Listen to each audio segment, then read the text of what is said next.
Hello, friends. This is Dave Hurwitz, executive editor at ClassicsToday.com, here with a new Rachmaninoff piano concerto cycle on Supraphon featuring Lukáš Vondráček, who's really a very talented pianist. He did something at the Queen Elizabeth competition in Belgium. Not that anyone cares about competitions. I certainly don't. All we care about is what's on the disc. He claims to have a special identification with Rachmaninoff. I think he does. He knows this music extremely well, obviously. He plays it very beautifully, very lightly, very easefully.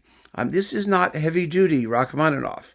He doesn't sweat and pant the way some people do in Rachmaninoff. And frankly, Rachmaninoff can do with some sweating and panting. I mean, it's that kind of music. But let's take these pieces one at a time, and we'll see what the pluses and minuses are. Piano Concerto number 1. I like the first piano concerto. I really do. I mean, it's just zippy. You know, it's full of good tunes and crazy piano fireworks, and he tosses it off with freshness and verve and the necessary lightness and a really exciting finale. Very, very well done. Very well done. Number 2, also a very good performance. And really nicely shaped. The slow movement is beautiful. Here we get a sense, however, that Vondráček is not exactly looking at the, let's just say, the uber-romantic approach. It's a bit on the cool side. You get a sense where, maybe you want him to like schmooze the tunes a bit. It would kind of be nice. But I will say one thing, the finale doesn't drag at all. And that is absolutely wonderful. I mean, it's, the finale can die. It really can. And here there's a generous amount of tempo variation and variety, and it's quite successful. Number 3 is the toughie, isn't it? I don't know. People love number 3. I find it to be one of the most difficult of all the romantic concertos to carry off, largely because that slow movement. I mean, I don't care which cadenza he uses. I mean, it's fine. You can find out for yourself. I'm not even going to talk about it. But the slow movement, it just seems to sit and go nowhere. Then it turns into a waltz. Then it goes nowhere. This is not a performance that I think shapes it most effectively. Cheats the clock. Again, though, the finale is wonderfully, wonderfully tossed off. I mean, I don't mean that to say that it's shallow. It's not, but it's just really kind of infectiously nice. But there are problems. There are problems we're getting to. I'm going to get to them. So give me one more minute here. 4th concerto. I mean, he's not Michelangelo. Who is Michelangelo? Nobody is Michelangelo but Michelangelo. The truth is, people scream and carry on about Michelangelo in the 4th, but the 4th is a concerto that almost always comes off well. It's not terribly long.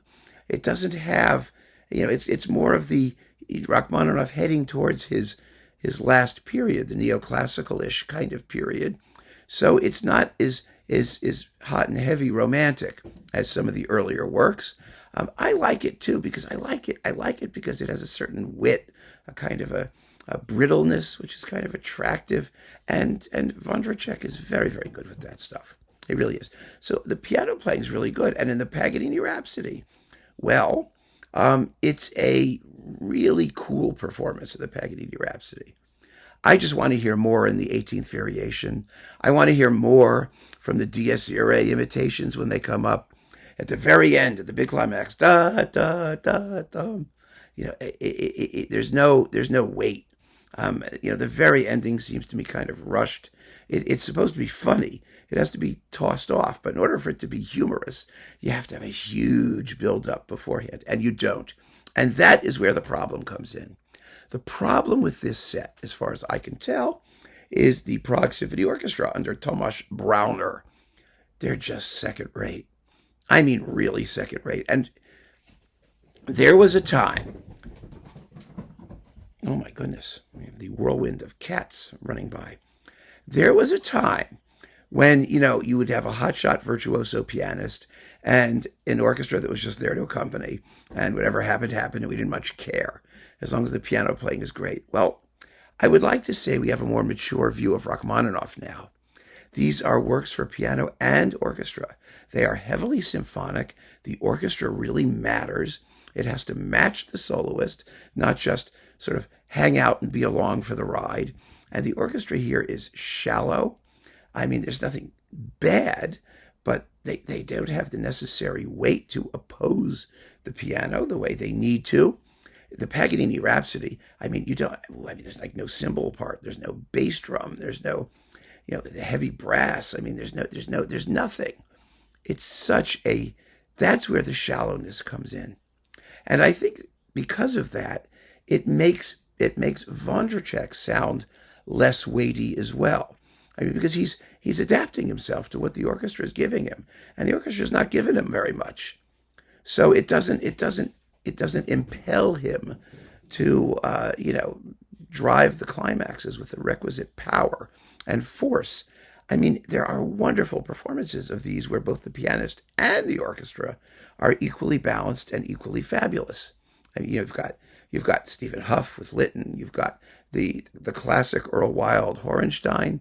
You've got, there's just lots of them, right? You can assemble an Ashkenazi set cycle somehow. I mean, just a lot of them. And never mind individual performances, which are fantastic. And so to just do a whole cycle like this, it was made during the COVID epidemic.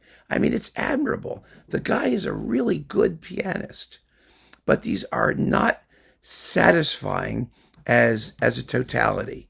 And the fault is the orchestra, the conductor, the not really very resonant recorded sound. That's all sub-fusk, as they say in the second rate. So you may have a first-rate pianist with a second-rate everybody else. That does not make a great Rachmaninoff cycle, and I'm sorry to say it, because I think Vondráček is worth hearing. I'd like to hear him do some solo stuff, some more. He's made a few other records, I think. But I'd like to hear him paired with a really, really compelling orchestra and conductor in these big symphonic concertos. Otherwise, they're just not going to be competitive. And that's the story. So keep on listening, friends. Thanks for joining me. Take care.